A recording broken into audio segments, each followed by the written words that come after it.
Sallallahu ala Muhammad Sallallahu alaihi wasallam. Setelah nisfu Sya'ban ada hadis menyebut idzan tasafa Sya'ban fala tasumu. Kalau sudah lewat nisfu Sya'ban fala tasumu, jangan puasa lagi. Nanti ada ibu yang puasa tanggal 21 Sya'ban, ibu kok nggak makan? Saya puasa. Apa ibu nggak tahu hadis ini? Idzan tasafa Sya'ban fala tasumu. Kalau sudah nisfu Sya'ban jangan puasa lagi. Lalu ibu bapak pun banyak yang takut puasa karena orang menyebut jangan puasa lagi, jangan puasa. Padahal hadis ini ada penjelasannya. Jangan dibaca hadis itu bulat-bulat. Yang tidak boleh puasa itu adalah orang yang memulai puasa sunat setelah nisfu Sya'ban. Itu yang tak boleh. Selama ini tak pernah dia puasa. Rajab tak ada puasa, 1, 2, 3, 4 ini dia tak ada puasa. Tiba-tiba setelah nisfu Sya'ban dimulainya puasa sunat. Itu tak boleh. Itulah makna hadis itu, idzan tasafa Sya'ban. Kalian yang tak pernah puasa sebelumnya, tiba-tiba setelah nisfu Sya'ban kalian mulai puasa sunat, fala tasumu, jangan. Tapi bagi orang yang melanjutkan puasa, ibu bapak memang biasa puasa Senin Kamis, Senin Kamis, Senin Kamis, kebetulan jatuh pada tanggal 21, jatuh pada tanggal 17, boleh. Atau dia biasa puasa Nabi Daud 1, 3, 5, 7, 9, 11, 13, 15, pas 17 puasa dia. Ente puasa ya? Iya, fala tasumu. Aku boleh, ente yang tak boleh. Ente memang tak pernah puasa, sekarang baru mulai. Aku memang dari dulu puasa. Apa tak tahu kalian aku sering puasa? Ha? Itu pun tak boleh juga. Riya namanya. Idzan tasafa Sya'ban, yang dimaksud idzan tasafa kalau sudah lewat pertengahan memulai puasa. Adapun melanjutkan yang sudah hampir selama ini boleh. Yang kedua, siapa yang boleh? Mengqadha.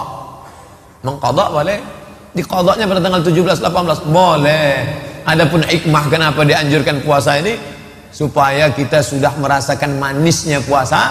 Beda antara orang yang mulai lomba lari, beda antara mulai orang yang lomba pemanasan mau masuk main bola dengan orang yang sudah lari-lari, maka main bolanya dia nyaman. Begitu juga dengan ibadah ini.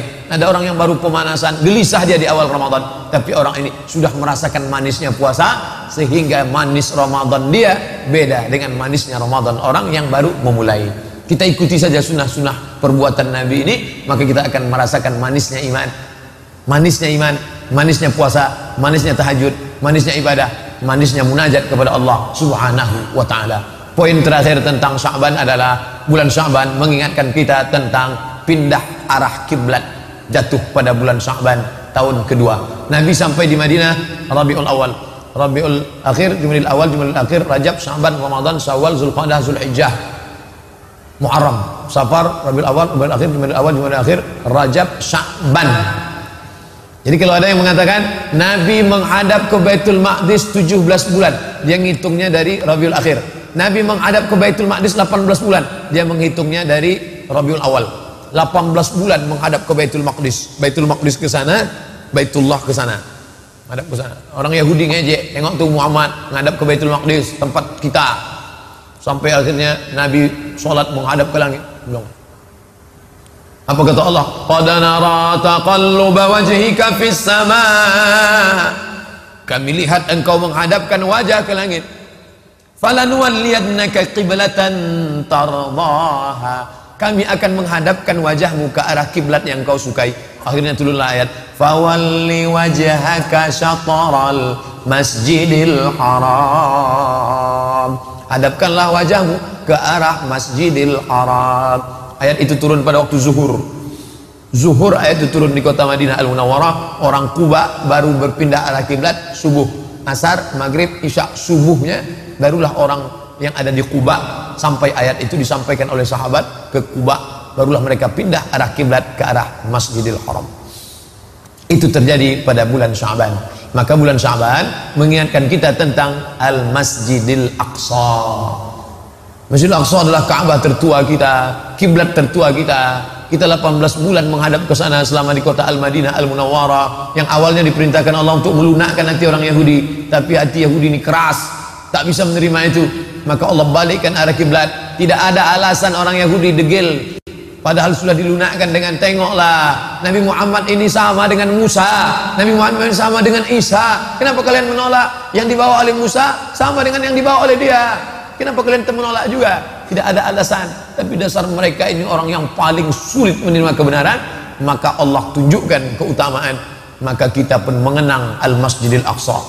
Adik-adik, mahasiswa, mahasiswi, bapak-bapak, ibu-ibu, buat wallpaper laptop Masjidil Aqsa, buat gambar HP Masjidil Aqsa.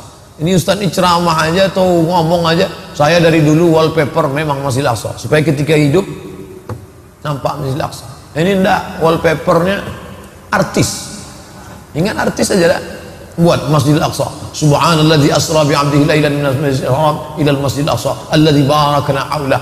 Mengenang itu, kita akan mengenang bagaimana keadaan saudara-saudara kita di Palestina sekarang. Maka gelisah hati orang Islam yang hidup hari ini, gelisah itu sudah lumayan imannya. Gelisah aja dia memikirkan Masjidil Aqsa, sehingga dengan kegelisahan itu menetes air matanya, berdoa Allahumma ansuri ikhwanal mujahidin fi Falastin. Naik khotib hari Jumat mengingat itu sudah alhamdulillah. Jangan sampai kita berada pada posisi nyaman, adem, ayam, tentram, tenang, padahal kita tidak mestinya tenang. Orang Islam yang hatinya gelisah dengan keadaan saudaranya dapat pahala, gelisah dengan keadaan umat dapat pahala, gelisah orang tak sholat dapat pahala, gelisah dengan orang tak mengqadha puasa nyantai saja dapat pahala. Susah hati, kenapa? Karena agama Allah ditinggalkan. Maka berubah dalam wujud ilmu, amal, ilmu, amal, ilmu, amal. Ilmunya sudah kita kaji, tinggal lagi beramal. Sallallahu ala Muhammad.